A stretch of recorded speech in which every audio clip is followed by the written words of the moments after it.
Salut à tous.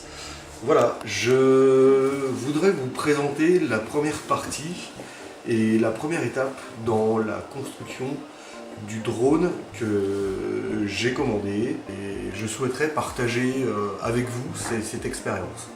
Donc cette première partie consiste à répondre à la question comment utiliser le FPV. Le FPV consiste à afficher sur un écran déporté l'image de la petite caméra que vous pourriez installer sur votre drone. Alors voilà, pour faire ceci, j'ai choisi quelques éléments qui me permettront d'avoir en temps réel l'image de la caméra sur un écran déporté. Pour faire ceci, nous allons avoir besoin d'un transmetteur, d'une caméra et d'un écran. Voici les éléments principaux qui constituent le FPV. Donc, dans un premier temps, nous allons regarder le transmetteur. Donc, il s'agit du modèle TS832. C'est un petit transmetteur Wi-Fi 5 GHz. Voilà comment c'est fait. Donc, la boîte, c'est plutôt bien emballé. Voilà. Donc, le transmetteur en lui-même, voilà, c'est une petite plaque électronique avec une prise RP SMA permettant de connecter une antenne en 5 GHz, une antenne Wi-Fi, voilà, comme ceci. On voit qu'il y a 48 canaux permettant de synchroniser les fréquences entre le transmetteur et le récepteur. On voit un petit écran qui vous informe du canal utilisé, et en regardant un peu plus précisément, on a des boutons poussoirs qui permettent de changer tout simplement les canaux. Donc dans le contenu du pack, vous avez le transmetteur, un câble, donc un câble avec 5 fils, 2 d'alimentation et le reste pour transmettre la vidéo. Donc voilà le câble, je sais pas si vous voyez, voilà le câble, et MAL de ce côté et JST pour l'alimentation. Voilà. Il y a également un petit manuel d'utilisation avec le plan de raccordement et les bandes de fréquence, les plages de fréquence et les canaux à utiliser et leur correspondance, la table de correspondance entre le transmetteur et le récepteur. Voilà pour ce qui est de la partie transmetteur. Côté récepteur, donc le récepteur, j'ai opté pour un écran, pareil, Wi-Fi, sur la même fréquence, en 5 GHz,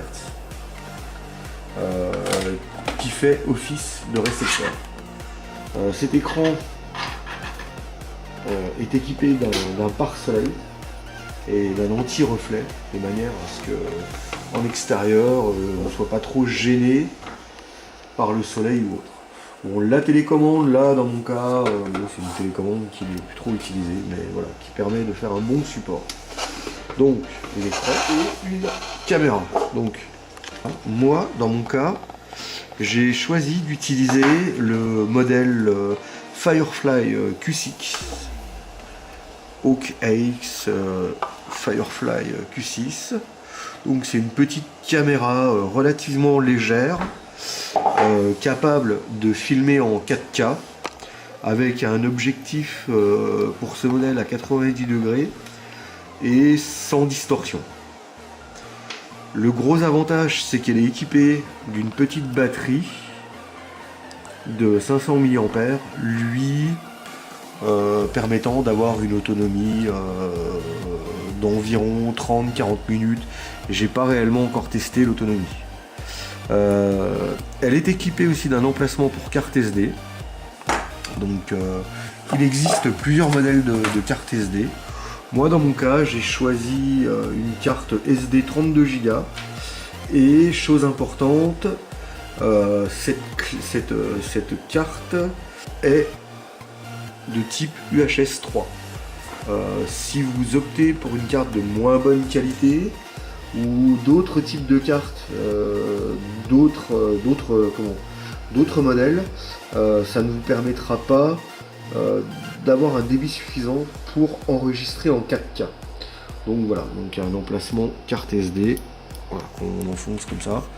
Prise de rechargement, un bouton reset et des LED. On voit qu'il y a des LED. Voilà, donc au niveau du raccordement, c'est relativement simple. On voit qu'au niveau du transmetteur, le câble fourni, on retrouve les 5 broches du câble ici. Donc il suffirait de le mettre comme ceci. Et bien entendu, de trouver une alimentation permettant d'alimenter les équipements. Alors dans mon cas, j'ai choisi donc une batterie LiPo en 2S 7V4 en 1200 mAh, ce qui est je pense largement suffisant pour alimenter ces équipements pendant environ 40 à 50 minutes. Donc pour relier tout ça, on utilise également le câble de connexion qui est fourni avec la caméra. Donc il s'agit d'un câble USB qu'on raccorde ici et d'un câble JR mâle de l'autre côté. Ce câble est normalement prévu pour aller sur un récepteur de télécommande de drone, car cette caméra est pilotable via des touches programmables qu'on peut trouver sur une télécommande un peu plus évoluée que celle-ci. Donc dans mon cas, pour pouvoir tester l'installation, comme je ne peux pas raccorder les câbles ensemble car j'ai 2 câbles femelles, je vais faire différemment, c'est-à-dire que je ne vais pas utiliser ce câble, voilà, et je vais brancher donc directement ma caméra sur mon transmetteur. Donc les 3 derniers pins comme ceci, et ensuite il suffit d'alimenter le tout via les 2 derniers pins restants. Voilà, comme ceci. Voilà, donc on voit que tout s'allume.